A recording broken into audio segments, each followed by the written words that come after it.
happened in Toronto or Ontario at large over the length of your career? Well, of course, the first one comes to mind is WrestleMania 6, and Yes. in 1990 at the Sky Dome was great. Yep. 67,000 people. I mean, fantastic. I remember that weekend, I have so many great memories of that weekend, and it was very exciting. What a great event, and I wrestled Coco Beware that night, Yeah. and that was pretty much my first WrestleMania as the model, Yeah. because the year before I did we were in Atlantic City, and that's when I walked out on Tito. So that was, Oh, yes. For me, it was a big thing. It was my first big event as a model. So it rings some good thoughts. Let me ask you a question. Last week on this show, we had the Hurricane Shane Helms, former WWE star, as a guest, and he talked about how much WrestleMania means to the guys these days, and how every other week of the year they're traveling coach, they're paying their own hotels, their own trans, everything else, and then WrestleMania week, it's first class all the way, baby. Yeah. And it's a big event, and it's a bigger payday, and the boys get up for it because the houses are bigger, and the energy is bigger, and there's so much mainstream media attention and everything else. Was it like that for the boys going back to the first few WrestleManias all the way up to WrestleMania 6, or has it just developed over the years into a different promotional machine? Oh no, very much so. It was. It was right off the start. It was like our Super Bowl, and it meant something very special. My first WrestleMania was WrestleMania 3. Yep. 93,000 people in Detroit. Yeah. So That's pretty imagine big. the feeling, That was a big deal, 93,000 people. Yeah, and I remember because back then, Donnie and Danny, you have to remember that wrestling was just getting out of this regional kind of promoting. Right. It wasn't like that national, international type thing in the early '80s and '70s. So in '87 when we did that show in Detroit, was like wow, it was first of all. Andre against Hulk, it's like it got national attention. I remember on these shows, these morning shows, Good Morning America and the Today Show, they talked about it, and it was the first time really that people, was talking about this event. He had a national interest and international interest really, so it was great. So and Donnie, to come back to that question that you asked about the WrestleManias, it always been this way, that WrestleMania was very special, and and also back then we didn't have that many pay-per-views as they do now. Sure. We only had 3 of them, 4 of them at one point, and WrestleMania was always, we were getting ready for WrestleMania like no other pay-per-views. But in the age of independent contractors, as opposed to today, where all the guys that work for Vince McMahon are contracted, and they're all, they all have expectations as to what they're paying week in and week out for their trans and their hotels. When you guys were all independent, did you feel that the company took better care of you WrestleMania week, or from that aspect, was it business as usual? That's what I'm really curious about. No, of course, because we were paid depending on The house. on the house Right. and the revenue and all that. So of course Sure.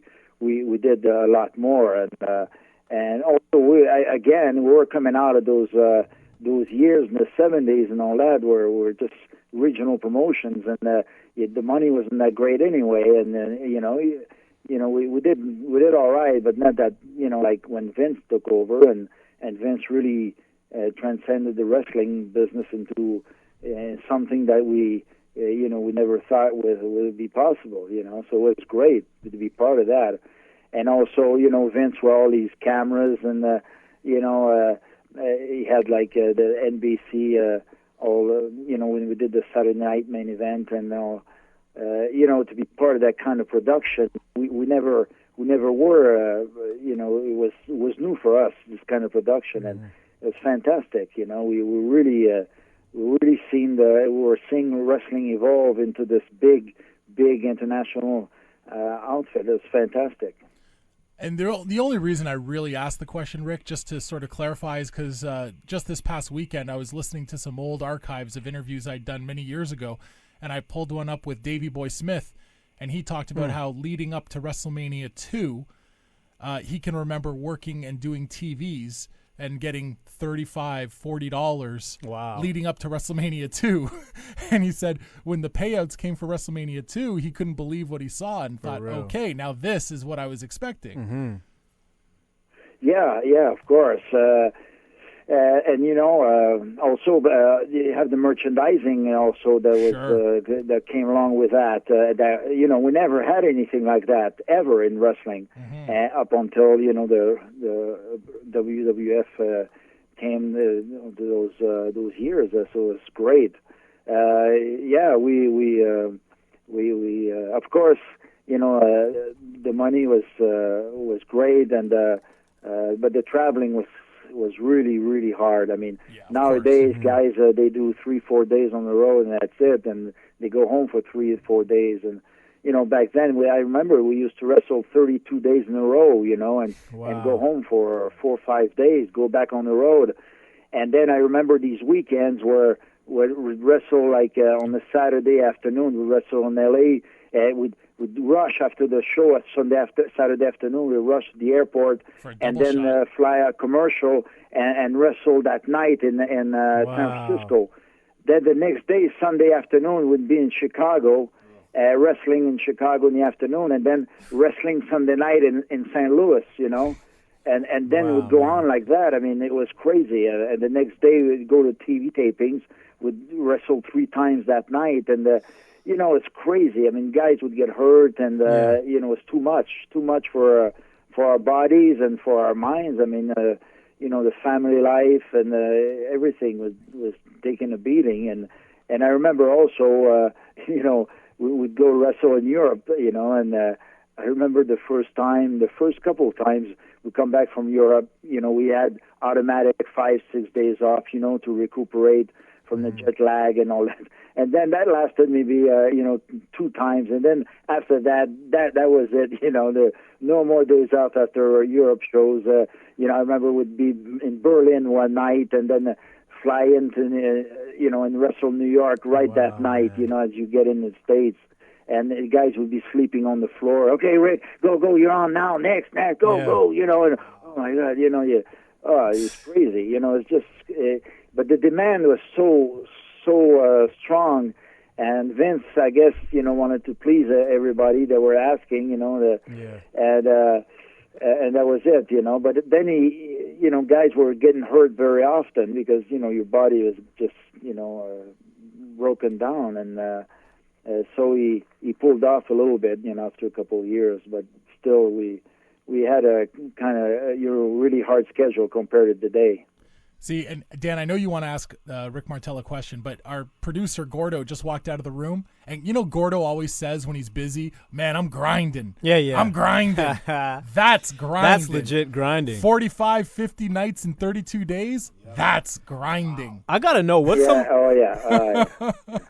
We have no idea. Go ahead. No, it's nuts. What's some of the things that you did, Rick, to actually tolerate a schedule like that and maintain, your health and your sanity for that matter?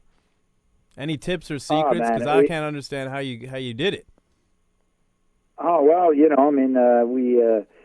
the one thing that really helped is at least our family, and we're in this one place, and so we knew that because back, like I said, in the 70s when the original promotion, you had to move with your families from territories to territories, and that was horrible, the kids would be in school, and then you had to take them out of school, go to another territory, and so at least guys were happy that, at least we went through some really hard work, but at least our families were in one area and not moving. At least they had some kind of life, but it was tough, a lot of divorces and stuff, and guys. I believe it. Oh yeah, par for the course. It was horrible. Yeah, man.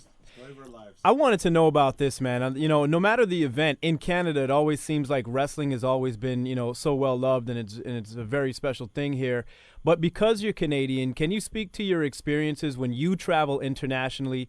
Do you find that there's a particular type of respect for Canadian wrestlers that is any different than other types of superstars? Have you experienced something based on your nationality that you find is unique when you travel abroad?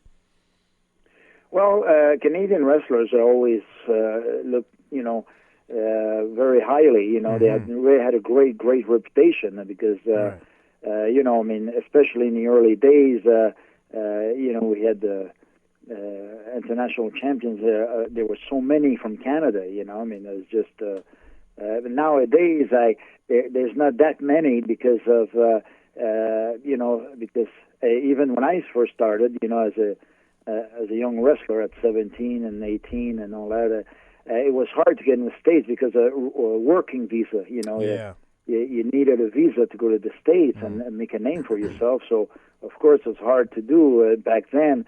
And then when WWF came along, and, you know, they had access to the immigration lawyers, and they had you know, that was their business, and that's how they operated on. And the Canadian wrestlers were able to really make a name for themselves. But now, you know, you have to consider that WWE is the only game in town. Yeah. You know, it's like, let's say you go to university to be a lawyer and you study to be a lawyer, and there's only one law firm in North America. You know, I mean, so I know it really is nuts that way. Not that many lawyers are gonna have a job, right? The same thing with wrestling. I mean, you know, if you want to make a living at it, WWE is the only place.